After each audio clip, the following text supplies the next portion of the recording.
Waalaikumsalam warahmatullahi wabarakatuh. Sebelumnya kita mengucap basmalah bersama. Bismillahirrahmanirrahim. Bismillahirrahmanirrahim.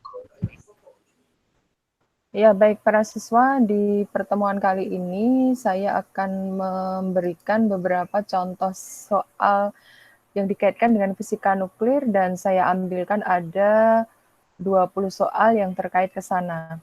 Ini sebagai bahan persiapan kalian juga untuk menghadapi ulangan atau CBT ya, CBT pertama di hari Rabu untuk kelas kalian itu ya. Baik, langsung saja kita coba menyelesaikannya. Adapun nanti kalau misalkan diketahui ada perhitungan yang cukup memakan waktu, ya silakan dikerjakan sendiri agar supaya ke semua soal ini bisa terselesaikan ya. Nggak berat sepertinya ya, kalau untuk fisika nuklir itu nggak terlalu berat. Baik, saya mulai dari nomor 1 nih ya. Suatu atom X mempunyai 42 proton, 42 elektron, 65 neutron. Simbol untuk atom ini apa? Simbol itu berarti maksudnya simbol atomnya, nomor atomnya, kemudian nomor massa yang pertama kali kita belajar itu. Gimana itu sih? Nomor atom 42, nomor massanya 107, jadinya 42 X 107. Oke, baik. Oke ya, paham ya sekarang ya. Jadi nggak ada masalah dengan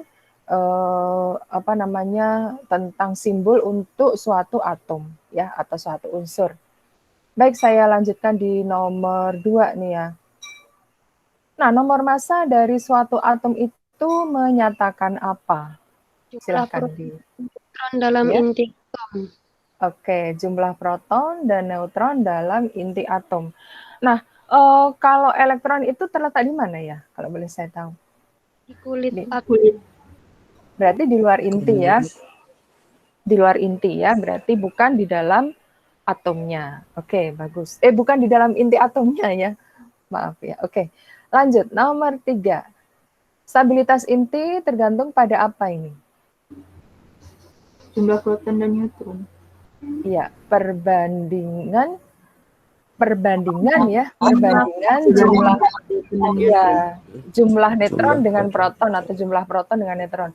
Bukan jumlah neutron dengan protonnya, jumlah neutron dengan protonnya, tapi perbandingannya. Tolong dimatikan mic-nya itu ya. Mic-nya sangat oke. Di telinga saya itu kan saya pakai headset ya, jadi sangat jelas sekali dan agak sakit telinga saya sampean. Saya ulang ya. Jadi stabilitas inti tergantung dari perbandingan jumlah proton dengan neutron, bukan karena hanya sekedar jumlah proton dan neutronnya, tapi perbandingannya itu yang menyebabkan si inti tadi berusaha untuk menjadi stabil gitu ya. Kemudian nomor 4. Dalam suatu peluruhan ini, litium 37 dengan hidrogen 11 menghasilkan berilium 48. X-nya itu apa? X-nya. Apa dia? Sinar gamma. Alasannya? Oke, alasannya bagus ya. Nomor atom sebelum dari peluruhan itu kan jumlahnya 4 dan nomor massanya juga 4. Otomatis X-nya itu dia harus 0 supaya antara sebelum sama sesudah reaksi itu sama.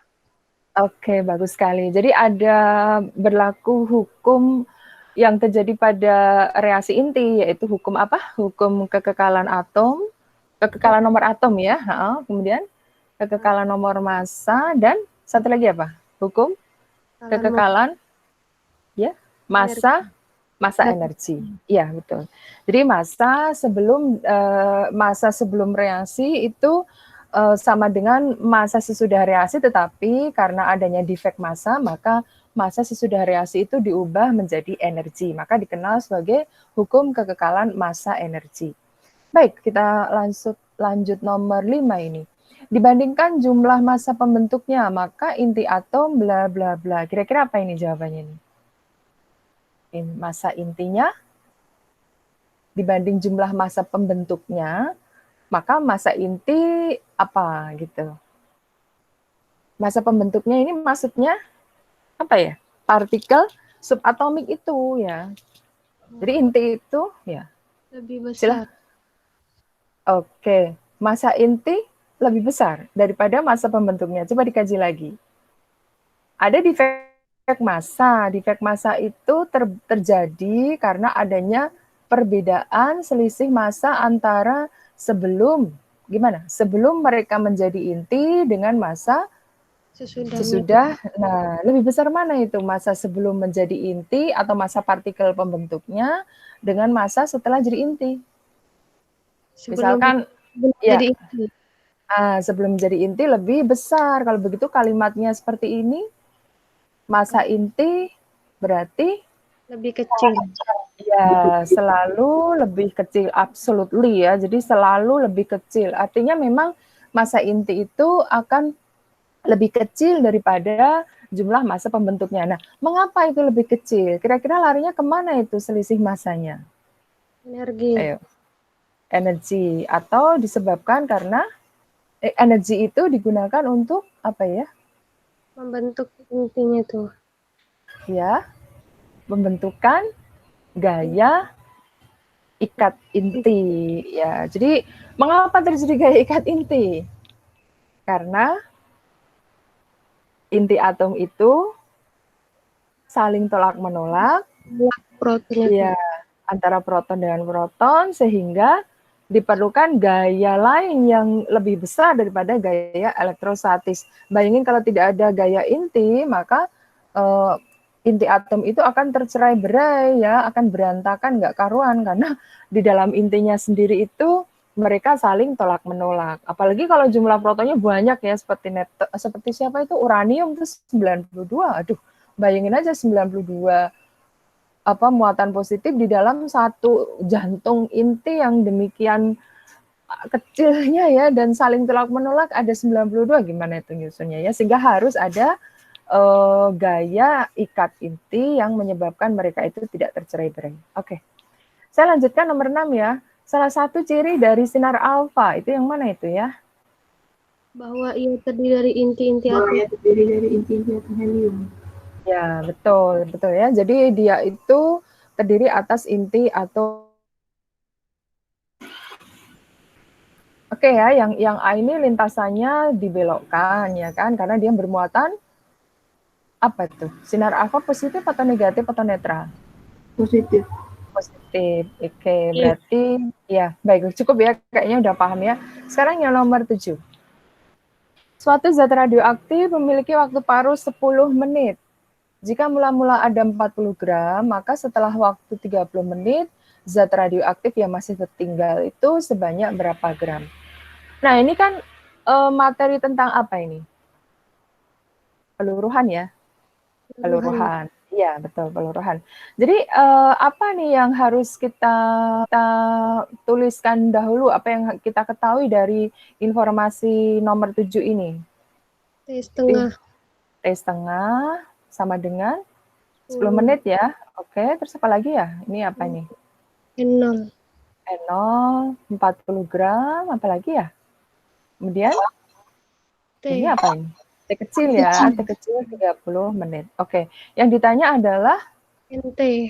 NT-nya, betul sekali. Nah, berarti kita gunakan persamaan peluruhan gimana tuh ya? NT sama dengan N0 kali setengah pangkat T per T besar T setengah. Iya, betul. T kecil per T setengah gitulah ya. Oke. Baik, berarti ini adalah 40 dikali setengah pangkat 30 per 10 ya. Berarti 40 dikali setengah pangkat 3.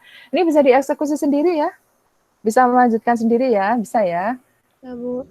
Oke, berarti saya lepas ya. Ini nggak ada masalah nih. Nomor 8.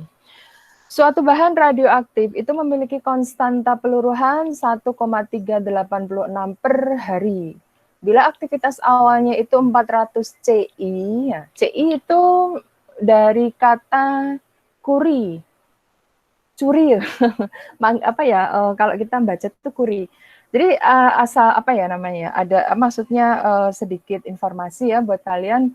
Curie itu adalah diambil dari nama pasangan suami istri Pierre dan Marie Curie, yang mereka ini adalah pasangan ilmuwan kimia dari Polandia kalau tidak salah kebangsaannya ya.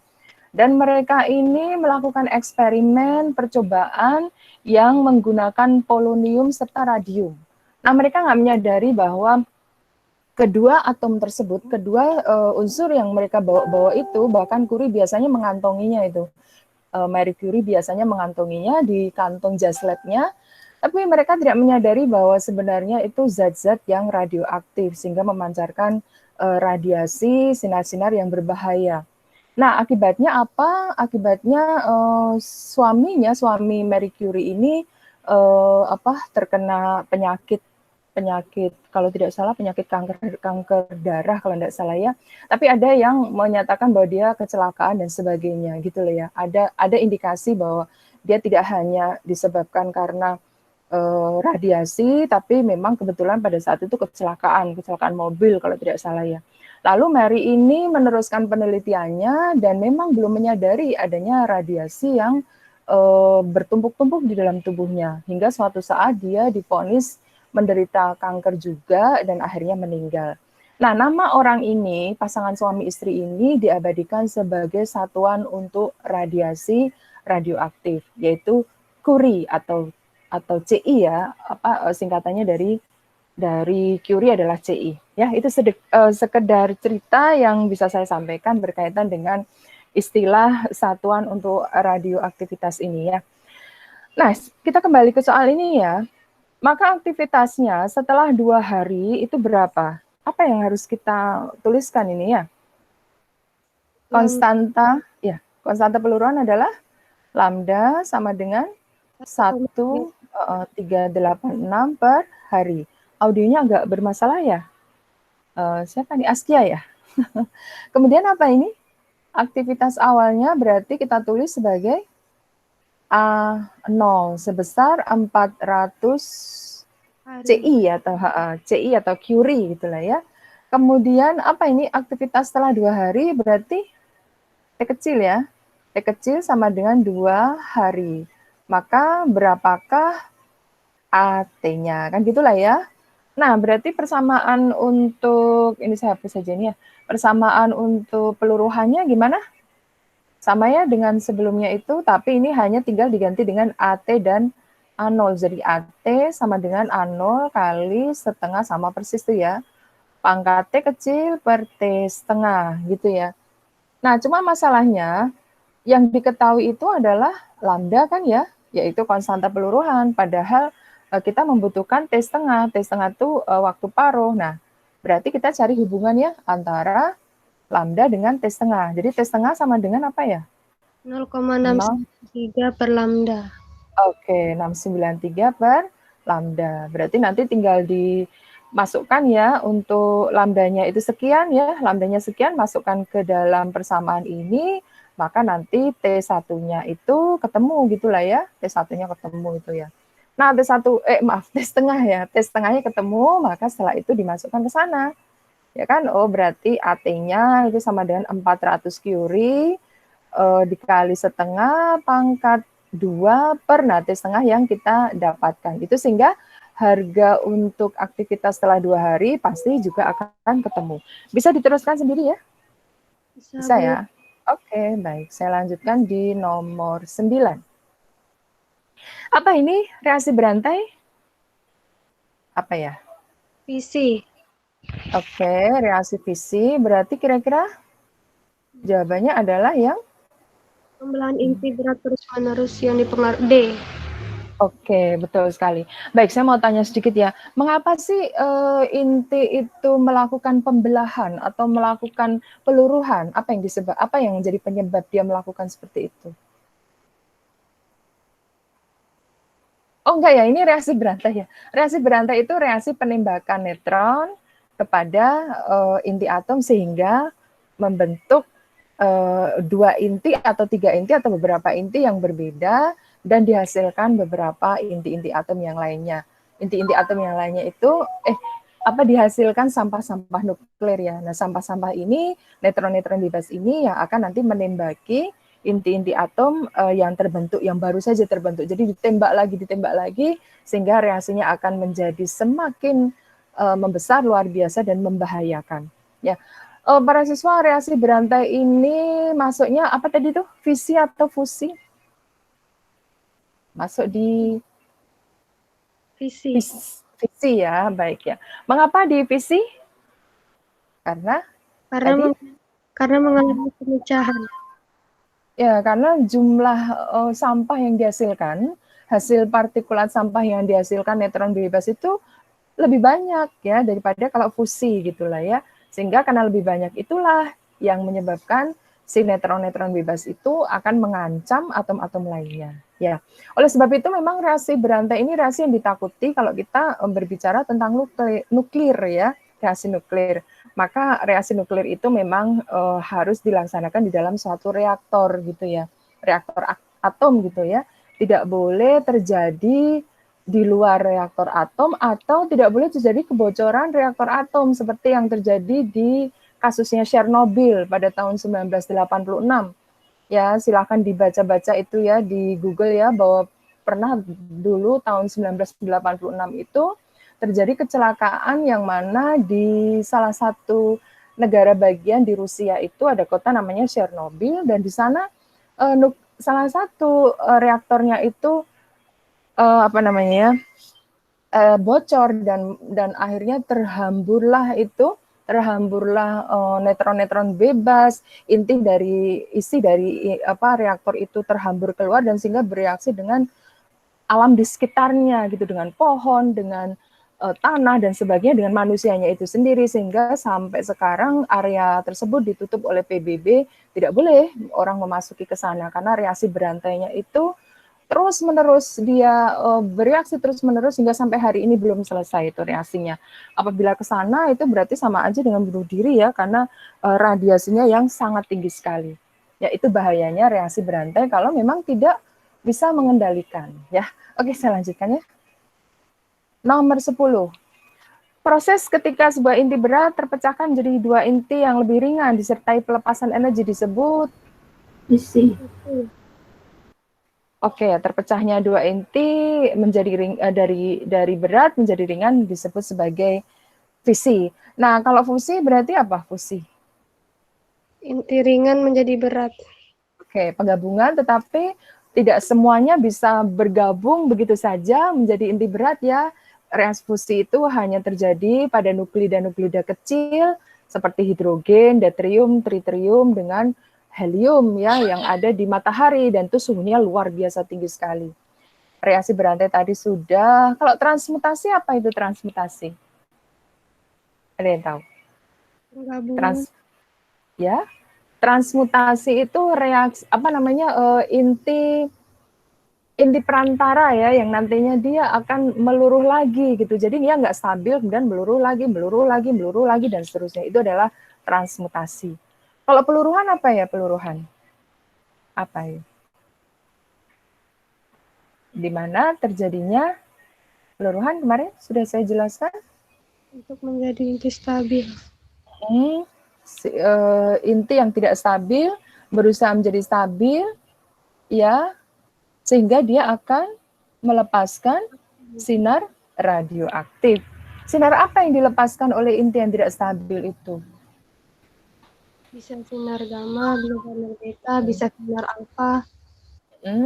Gamma, alfa, beta, gamma, neutron bebas, dan positron, gitu ya. Dan mengapa dia dikatakan tidak stabil inti itu? Karena gimana? Perbandingan antara neutron dan proton. Protonnya antara neutron dengan protonnya tidak masuk ke dalam pita kestabilan inti ya. Karena tidak masuk dalam pita kestabilan inti, maka jelas dia akan dia menjadi spontan tidak stabil. Nah, spontan tidak stabil akhirnya dia akan berusaha untuk melepaskan bagian dari dirinya itu, yaitu berupa bisa neutron bebas, bisa positron, kemudian bisa juga, tetapi tidak mungkin proton ya, karena melepaskan proton itu luar biasa terlalu berat buat sebuah inti untuk apa namanya berpindah menjadi atom lain. Ingat kalau kita berurusan dengan proton itu berarti nanti nama dia, aslinya dia itu akan berubah menjadi atom yang lain karena jumlah proton itu adalah identifikasi dari nomor atom. Semoga paham ya. Saya lanjutkan ini ya.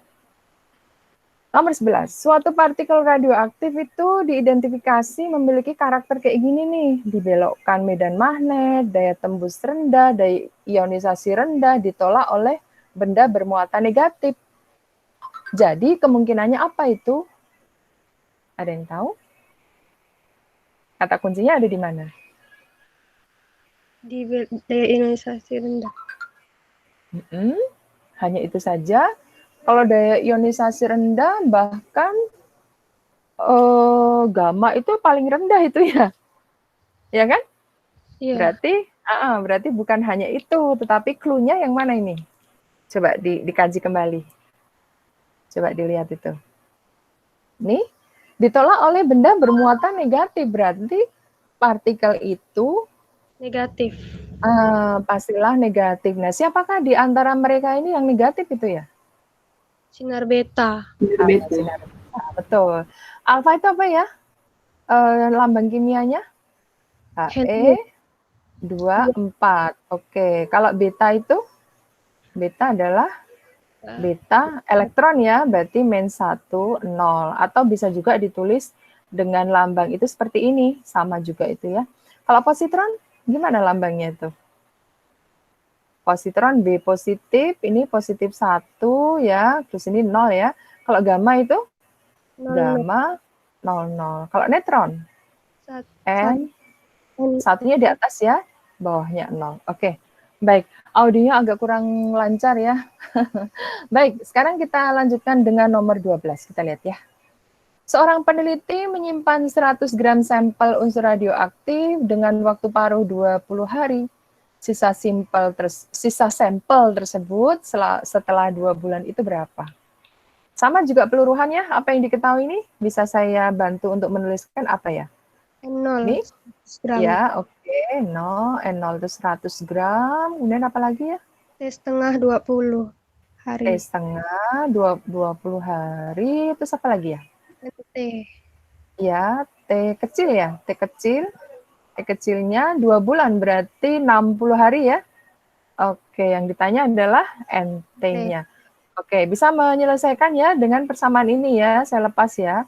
N0 kali setengah pangkat T kecil per T setengah. Tinggal dimasukkan aja ya masing-masingnya ya. Angka-angka itu ya 100 hari, 100 gram. Dikalikan setengah pangkat 60 per 20. Ini berarti kan 3 ya dan seterusnya. Bisa mengeksekusi ya? Saya yakin bisa ya. Saya lanjutkan dengan nomor 13. Bismut 220. Nah, ini 220 itu identifikasi dari radioisotop tersebut karena setiap setiap atom untuk atom yang radioaktif itu bisa saja ada bismut 221, 220, 222 gitu ya, tergantung dari jumlah neutron yang dikandungnya. Sehingga radioisotop itu selalu diberi labeling untuk nomor masanya. Contohnya ini ya. Bismut 220 yang waktu paruhnya 5 jam meluruh menjadi polonium 220 dengan melepaskan sinar beta. Jika mula-mula terdapat 72 gram bismut 220, maka setelah 15 jam dihasilkan polonium sebanyak berapa? Apa yang bisa kita tuliskan pada nomor 13 ini? Apa ini ya?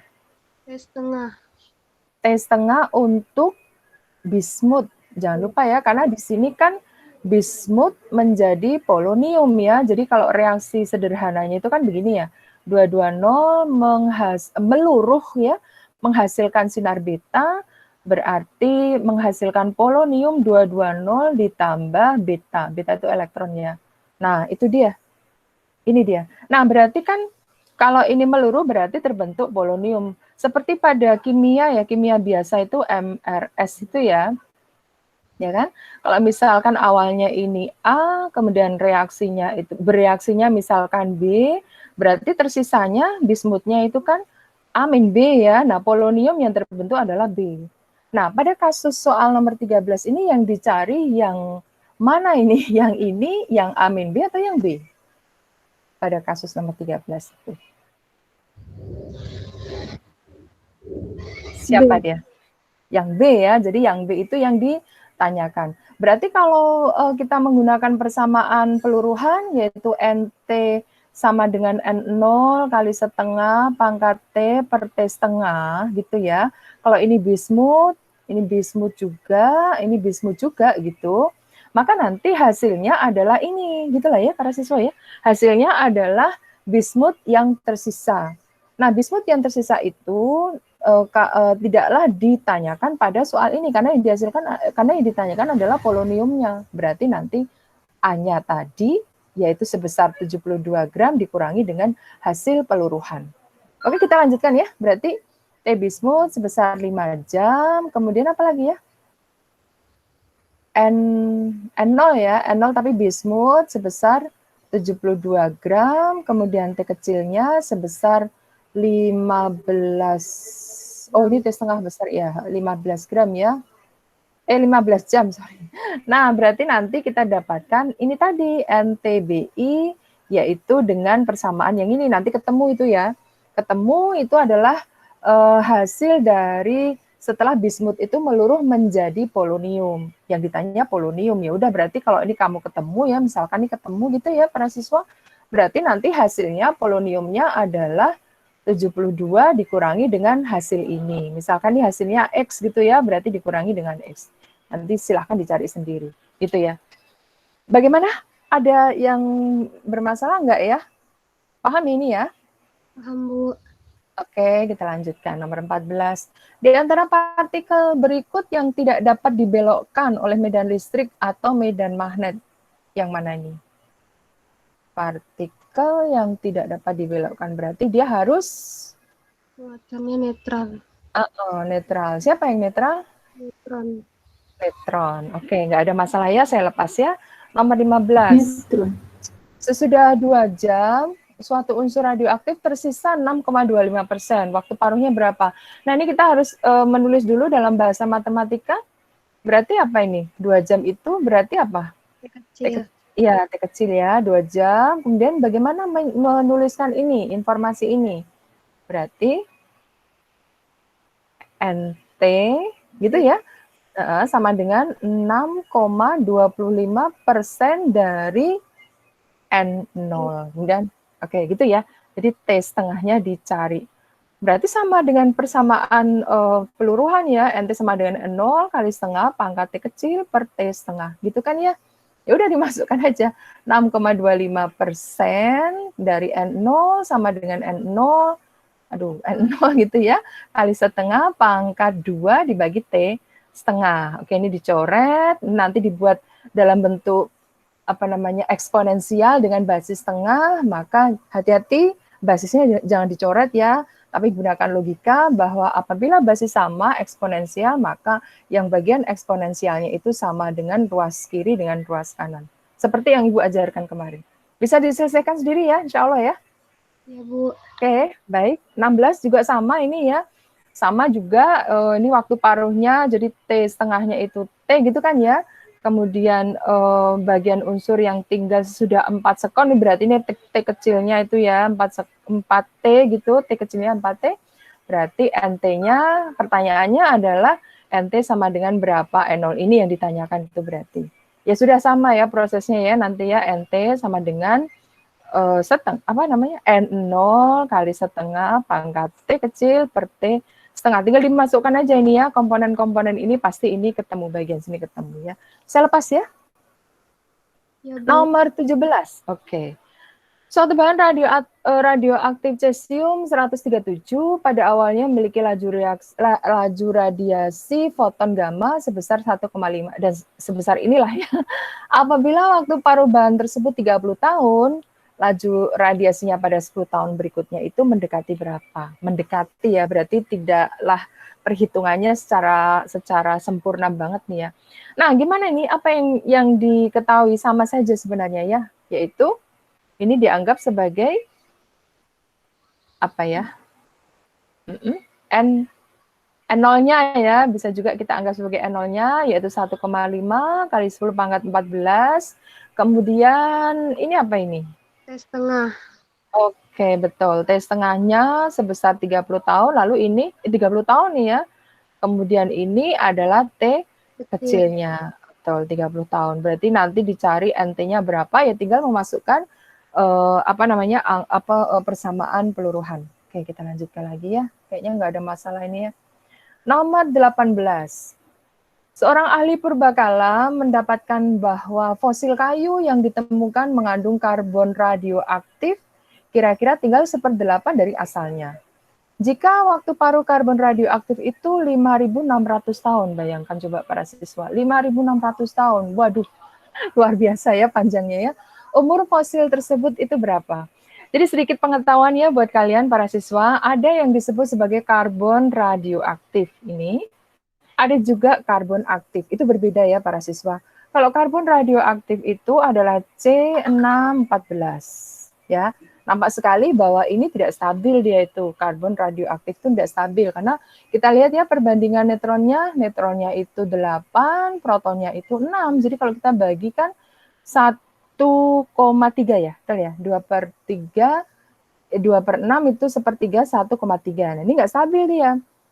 Maka di dalam tubuh manusia, hewan, binatang, atau tumbuh-tumbuhan yang hidup, makhluk hidup, karbon radioaktif ini melakukan keseimbangan dengan karbon yang aktif.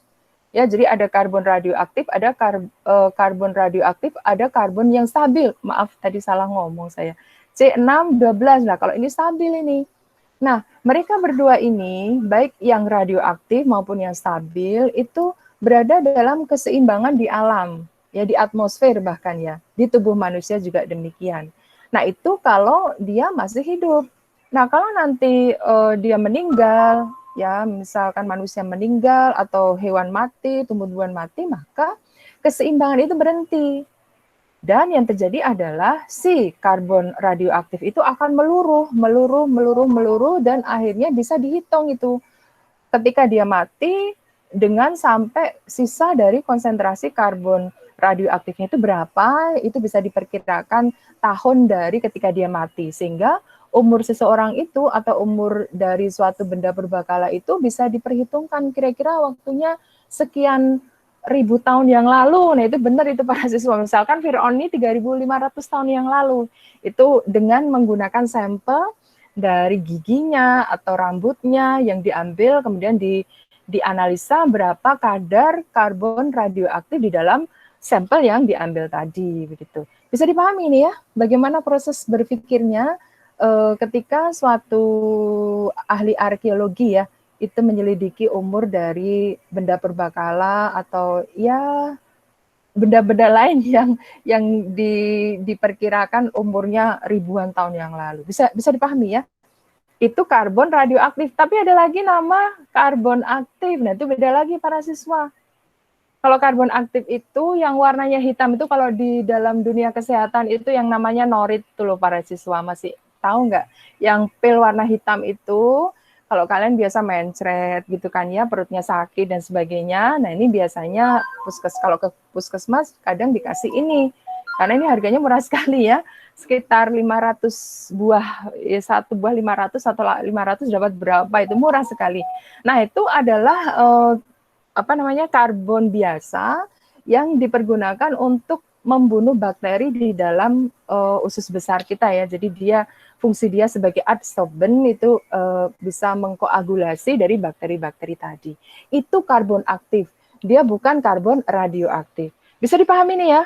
Karbon radioaktif dengan karbon aktif. Paham ini penjelasan Ibu? Oke, jadi ada tambahan itu ya. Silakan kalau ingin mencari kejelasan lebih detail lagi ya silakan searching di Google, apa-apa sudah ada di sana. Kita lanjutkan ini ya. Jadi ketika informasi bahwa ternyata karbon radioaktif itu tinggal 1/8 dari asalnya. Nah, ketika fosil itu sudah mati, tidak ada jasadnya lagi ya, maka karbon radioaktif itu akan meluruh begitu. Nah, tersisa berapa itu yang diselidiki. Dan waktu paruhnya lihat ini ya, umurnya luar biasa tinggi sekali, rentangnya jauh sekali 5.600 tahun. Jadi kalau begitu apa yang bisa kita dapatkan dari data informasi ini nih? Data-data apa yang bisa kita kumpulkan? T, oh iya, T setengah sama dengan 5.600 tahun gitu. Lalu apa lagi nih? Ini ya, berarti ya NT sama dengan 1/8 N nolnya. Oke, berarti tinggal menggunakan persamaan ini ya. NT sama dengan setengah kali N0 ya. N0 kali setengah pangkat T kecil per T setengah dimasukkan pasti ketemu T kecilnya. Saya lepas ya, bisa ya? Oke ya. Silakan dicari sendiri ya. Oke, Nurul, ada yang ingin disampaikan? Silakan. Ada yang ingin kamu tanyakan? Maaf, Bu, Tidak tadi ya? tertekan.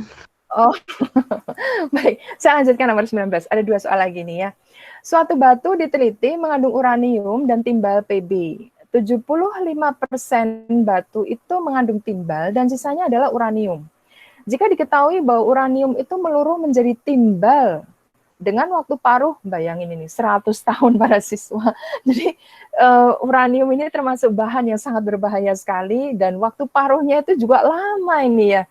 Jadi dia ini bayangin umur kita aja nggak ya kemungkinan kecil untuk bisa 100 tahun ya. Ini uranium seolah kekal abadi ya kalau bagi ukuran manusia seperti kita. Jadi uranium memang unsur yang sangat berbahaya, tetapi dia juga kadang bisa dimanfaatkan tergantung dari apa yang akan kita lakukan terhadap ini ya unsur-unsur ini, atom-atom ini mau dipakai untuk yang penelitian yang positif juga bisa digunakan untuk membuat bom nuklir seperti yang terjadi di Hiroshima Nagasaki dulu ya zamannya Albert Einstein, itu juga bisa juga sih.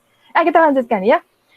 Nah, umur batu itu berapa? Berarti apa yang bisa kita kumpulkan dari informasi data-data apa yang bisa saya kumpulkan? T setengah. T setengahnya 100 tahun ya. Terus apa lagi ya?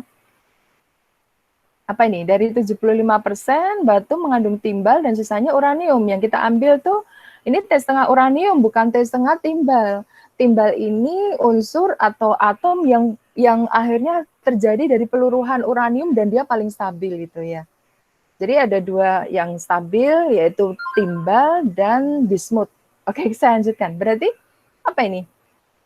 Sisanya uranium, berarti harus saya tulis sebagai NT. NT-nya betul adalah 25% dari N0. Tapi ini uranium ya, dan tepat diklop ini ya, karena yang diketahui adalah T setengah untuk uranium. Berarti nanti kita matchingkan sama ya, NT sama dengan N0 kali setengah pangkat T kecil per T setengah gitu ya. T setengahnya itu dapat ini, kemudian N0-nya, lalu NT-nya dimasukkan ke sana, N0 dicoret, dan seterusnya. Pasti ketemu itu ya. Saya lanjutkan ya. Oke ya, nggak ada kesulitan ya. Nomor terakhir, nomor 20. Uranium 92238. Waduh, lihat ini para siswa 238, betapa mengerikannya ya, jumlah neutronnya itu banyak sekali nih ya. Yang biasa kita temui itu kan uranium 92235, ini 238 pula. Jadi neutronnya lebih banyak daripada yang ini nih ya, luar biasa. Energinya luar biasa besar ini. Meluruh menjadi isotop timbal Pb82206 oleh emisi 8 alfa. Emisi itu maksudnya menghasilkan gas buang, bukan gas buang ya. Maksudnya menghasilkan partikulat yaitu 8 alfa dan elektron. Berarti kita reaksikan dulu ya. Uranium 92238 ini kalau tidak salah deret aktinium ini menghasilkan lembem 82 206 meluruh dia dan dihasilkan 8 emisi alfa. Alfa itu helium 24 dan elektron ya. Elektron itu -1 0. Nah, jumlahnya ini berapa? Bisa menghitungnya ya? Bisa ya? Bisa, Bu.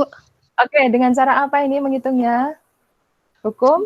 Kekekalan nomor atom. Nomor atom dan kekekalan nomor massa. Oke ya, jadi nanti dihitung ini nomor atomnya harus sama dengan sebelum, harus sama dengan sesudah. Nomor massanya sebelum juga harus sama dengan sesudah. Baik, para siswa, inilah beberapa sampel soal yang bisa saya sajikan. dan sebagai bekal kalian ya untuk mempelajari materi kaitannya dengan fisika inti untuk bekal kamu nanti di ulangan CBT yang pertama.